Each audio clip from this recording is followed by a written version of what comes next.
It was meant to be a fairy tale, the American actress who married a prince. But the love story of the Duke and Duchess of Sussex has become a nightmare.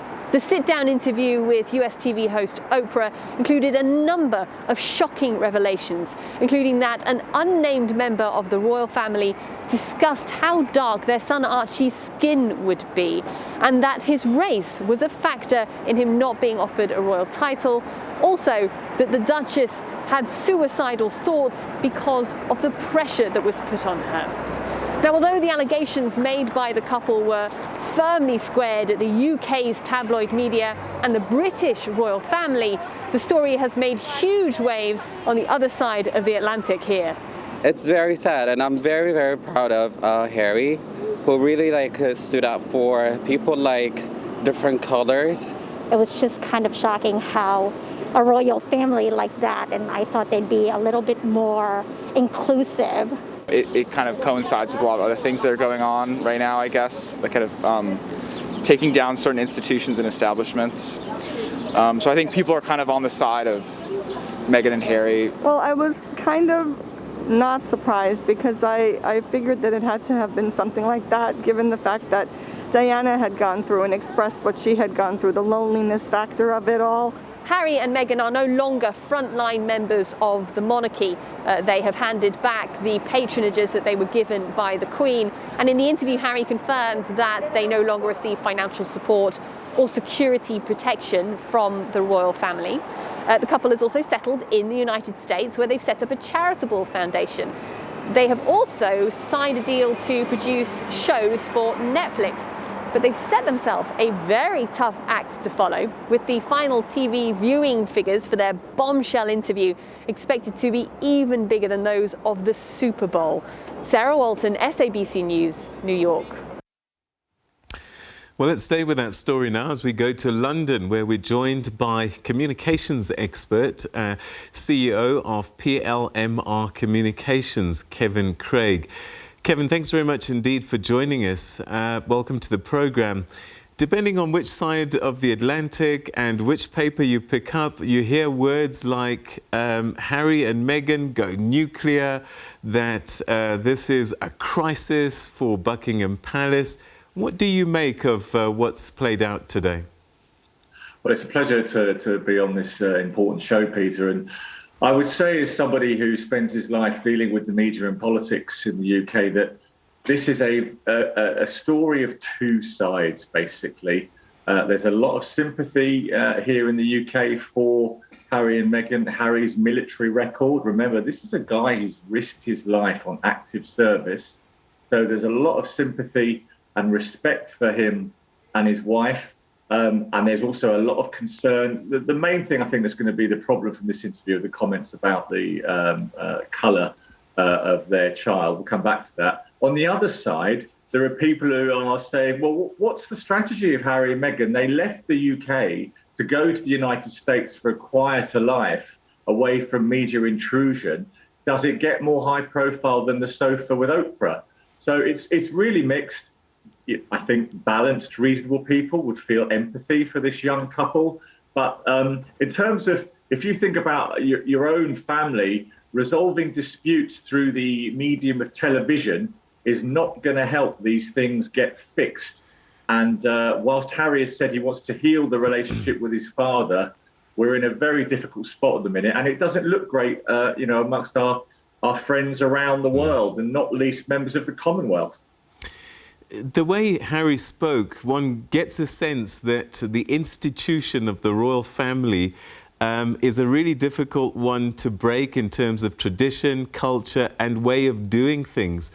Diana found that out, and perhaps Meghan had no idea just what duty meant.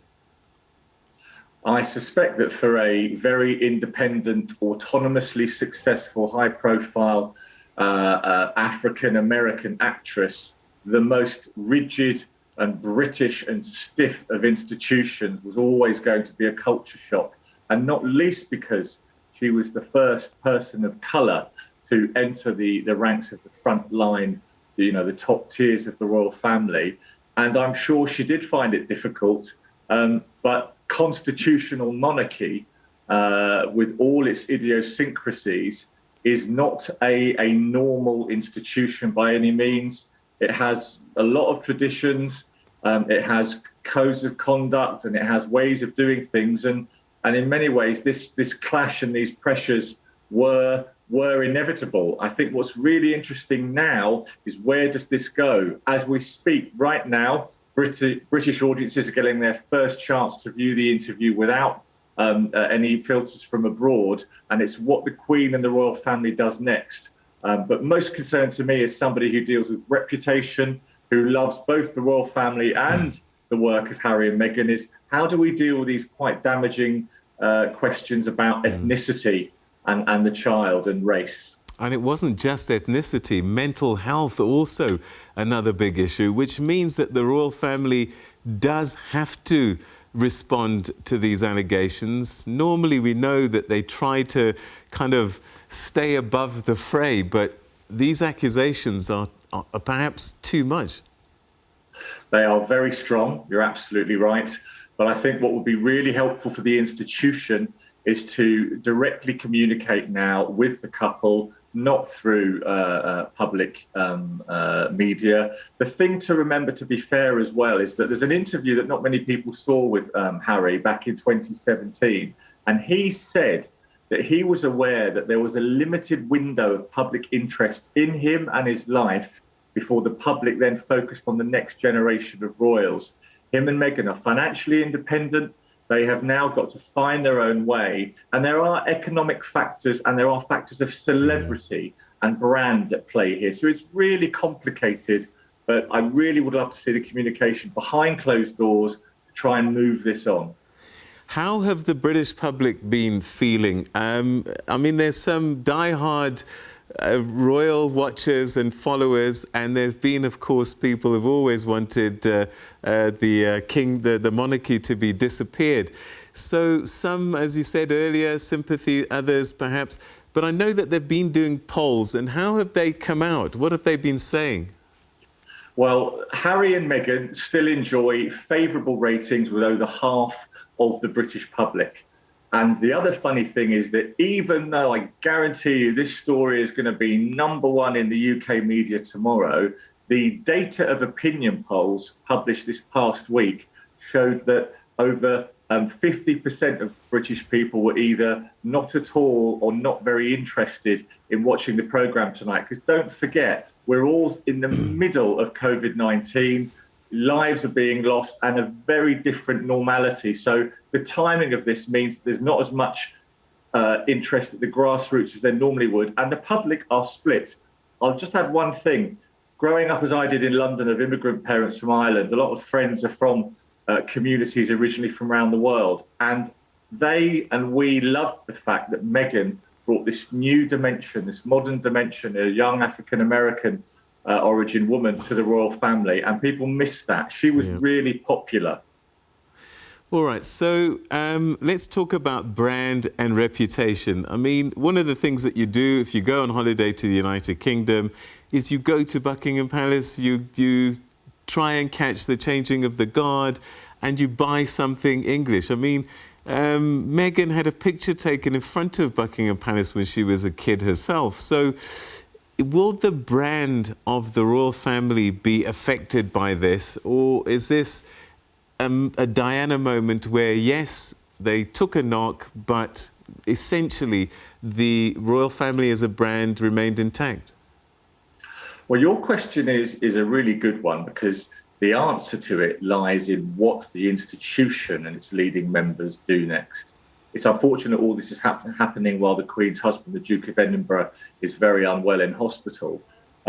I think the royal brand will be okay, because it also enjoys good favourability in opinion polls with people and across political groups as a generalisation. But what has to happen is they shouldn't react through public media. There should be direct communication with the couple and really work on that, because if this thing keeps playing out publicly, that's where the brand damage and the institution and its relevance in 2021 in a constitutional monarchy, that's where it could get really damaged. And as I said, we are familiar in this country, certainly in my lifetime, the last 50 years, with very un-PC remarks, unpolitically correct and old-fashioned remarks being made. So that area of comment is the one area that really has to get cleared up, because that in modern times, any suggestion that the colour of a to be born child is a subject for commentary and opinions is morally wrong. But once that's sorted, this doesn't have to damage the British royal family long term. But it's embarrassing at the minute, to be honest, Peter. So, you know, the royal family, when you compare them to their counterparts in Europe who, you know, have been marrying commoners for years, ride bicycles and live amongst the people, this lot seem to have been forced, kicking and screaming, to modernise their monarchy and move into the 21st century. And they've tried to play it out, but this is not going to help that image.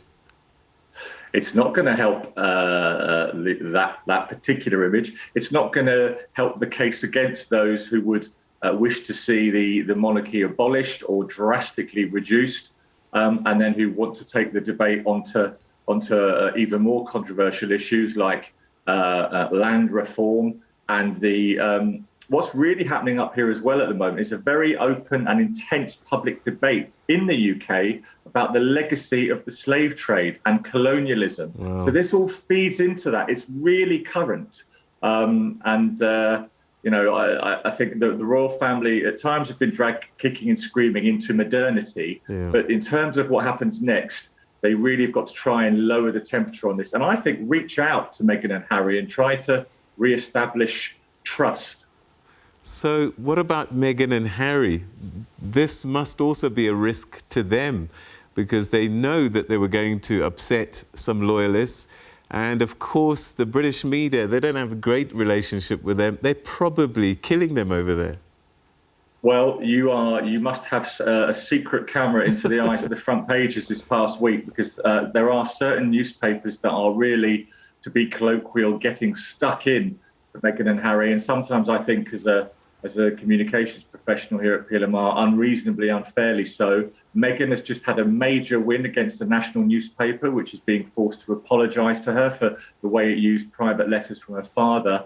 And there's one of our more, shall we call it, lowbrow tabloids called the Daily Star, which is really piling into Meghan and Harry on a daily basis, making that point I said earlier about if they went to America to escape publicity and live a quieter life, why this interview with probably the world's most famous interviewer in terms of Oprah. So the strategy behind this, where Meghan and Harry think an interview like this takes them or the royal family, is absolutely fascinating to me, because it's not obvious. All right. What do you think it is?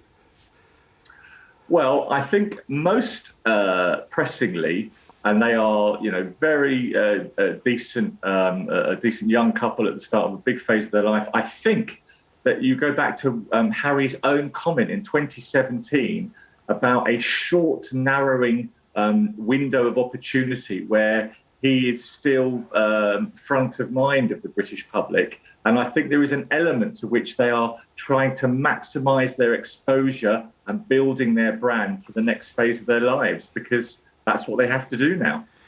Fascinating. Kevin Craig, I wish I could talk to you for longer, but I'm sure that the next 24 to 48 hours will be critical in this story. Thanks so much indeed for joining us this evening. Cheers, Peter. Great stuff. All right, that was public relations expert, communications expert, CEO of a company called PLMR Communications in the UK. And yeah, all fingers pointing to what happens, how the royal family reacts.